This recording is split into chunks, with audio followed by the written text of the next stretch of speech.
Hello everybody, this is Matthew with Houston Aquarium Warehouse. It is the 11th day of December 2025 and we are bringing in the holiday season with another awesome import from our partners in Bogota, Colombia. Got some really cool, unique species on this import, some things we've never gotten in before. So without further ado, let's start down over here and show you what we brought in while everything has a chance to acclimate.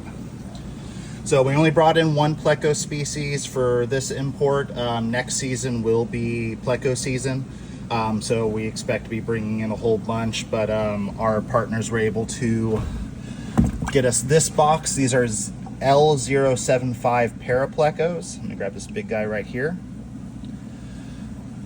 Beautiful species of pleco. They got that really nice kind of golden orange color and those big pronounced spots on them. Slightly more carnivorous than your other pleco species. I mean, they will eat pleco wafers, but they do appreciate kind of like standard fair fish food as well. Things with higher protein, so mixing some carnivore pellets in there for them as well, and they'll be nice and happy. Real hardy species, beautiful, and they don't get too horribly big. Really nice addition to any, South American tank. You could probably put them in a planted tank. They shouldn't tear things up too much either. Moving on over here, we got a whole mess of Otocinclus catfish. Love these guys, bring them in all the time. They are kind of a bread and butter sort of staple fish for us. One of the best algae eaters money can buy. A group of these guys will do a great job in any planted tank, kind of keeping the algae off the rocks and the wood and the plants and things like that. So got about 1,000 of them ready to go home into your tank probably in the next week or so. Over on to box number 3, we got something we've never brought in before. This is Mastaglanis asopos, also sometimes known as the 3-barbel catfish. Really unique species of catfish. These guys specifically came out of Mitu, Colombia, the region we were actually just in during our last expedition. And if you hop onto our YouTube or our Facebook, you can actually see I was able to film a group of these in the wild, kind of in a shallow area of the river on the sand bed. So really cool species. They stay pretty small, maxing out, I'd say maybe like 3 or 4 inches.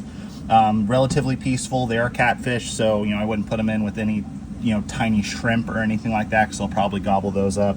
But other than that, they're not aggressive by any means. They do appreciate kind of a soft sandy substrate, so if you have like coarse gravel, I probably wouldn't put these guys in there. Let's see if I can get one up real quick.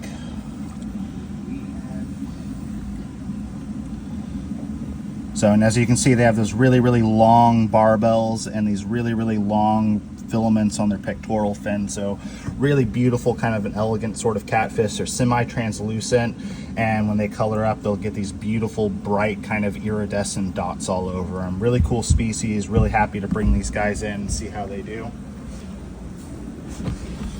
Over here we have Corydoras elegans. We bring these guys in all the time. Really cool species of armor catfish, also known as the elegant Cory. When they color up, they get this kind of iridescent grayish blue color to them. Really pretty species.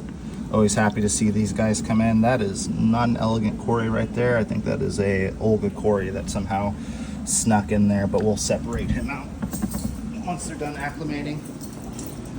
Moving on, over here, Rummy tetras. Another bread and butter staple. These guys came in at a really good size. And I don't think we had a single dead one in the bag, which is always absolutely excellent. Whole bunch of those. I think we got about 1,000 of them. Moving on over here, I personally love hatchet fish, and we got some of the giant silver hatchets. Fortunately, the taxonomic name is eluding me right now, and I am not going to assume it or guess it, lest the taxonomy police start yelling at me online again. But really awesome fish, very unique shape. They are a surface dwelling species, so expect that when you put them in your aquarium, they'll be kind of swimming around at the very top or midsection of the water, kind of feeding up there. These guys will require a lid on your aquarium, so you can see they have those really long pectoral fins right there, and they use those to escape predators in the wild by literally jumping out of the water. And these poor guys do not realize that there's not more water outside of your aquarium, so if they get spooked, they will use those little wings and they will go flying a surprising distance out of your aquarium. So if you get these guys, please make sure you secure it with a lid. Other than that, very peaceful species. You can keep them with pretty much anything that's not going to eat them. And a really, really cool, unique animal to put in your tank if you want something that's going to kind of occupy that top section of your aquarium.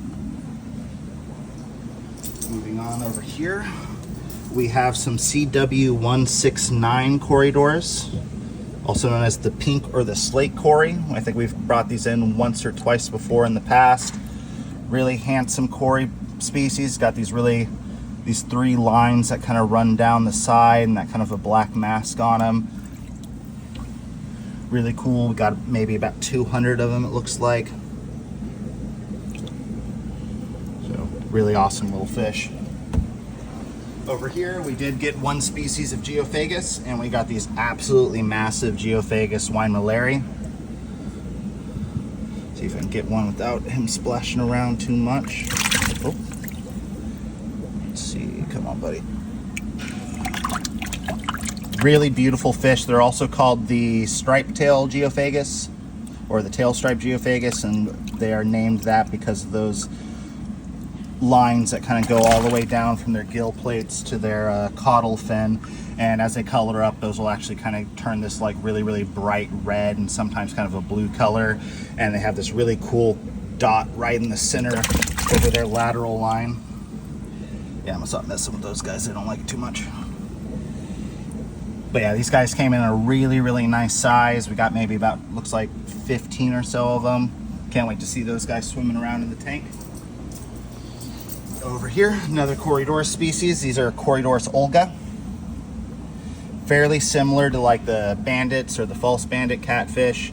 They got that black mask on them and they have this kind of black line that runs down their body. I like them though. They're kind of one of the longer nosed cory species, and as they color up, they'll get this kind of like iridescent metallic green on their back. So really, really cool species. Down over here, we have Scarlet tail calcas, something we haven't brought in before. These are a very big caracan. Probably not going to be able to show it too much because I don't want them flopping around. These guys are really, really active. But big schooling fish. They have these really, really bright red kind of caudal fins and dorsal fins. Really beautiful fish. And if you can see, they have those enormous eyes that are kind of glowing under the light of my phone right now. So really kind of cool, unique fish. You know, I wouldn't put them in like a small community style aquarium, but these guys are big and robust enough that you could probably keep them with larger South American cichlids and catfish and things like that. So these guys are all about maybe 4 or 5 inches long, and I think they're pretty close to max size. Can't wait to get them in the aquarium so I can see how they color up, because from what I've seen from the pictures and from what our distributors sent us when they had them in their tanks, this is a really beautiful species of fish. And over here, something I am very, very excited to bring in. These are brand new to the hobby. These are CW217 Corydoras. Aquarium Glasser put out an article on them about maybe 2 months ago, and it was funny because these were actually found in the this is a color variant of the concolor Corydoras, and these are actually collected in the Tomo River, which was maybe 10 or so miles from where we were during our expedition in Me Too. So while we were there filming in the wild, this species right here was actually starting to become available to the aquarium hobby. So that was actually really, really cool. I'll have to go down there again at some point and see if I can actually film some of these in the wild.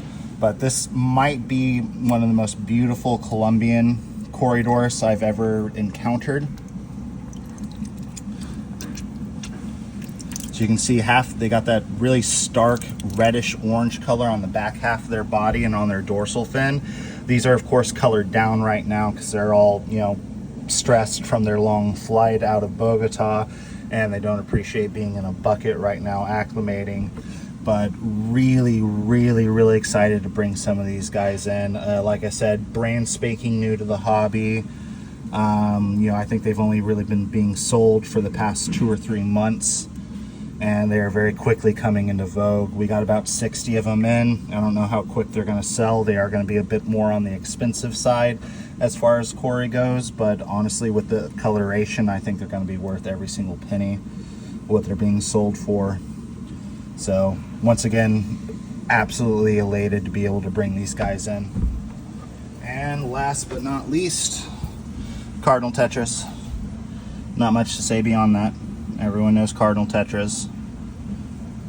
Nice bread and butter species. These guys came in kind of small, but we'll fatten them up pretty quick and get them at a selling size to bring home to your aquariums. So yeah, that's about it for right now. We are waiting on one more import before the year is out. That will be from Brazil. We were supposed to get that in a few weeks ago, but there have just been an enormous amount of complications bringing that in. So fingers crossed that we get those in maybe next week or something like that. But in the meantime, this Colombia shipment I'm very, very happy with, and we'll be back with more. Thanks everyone for watching. Hope to see you soon.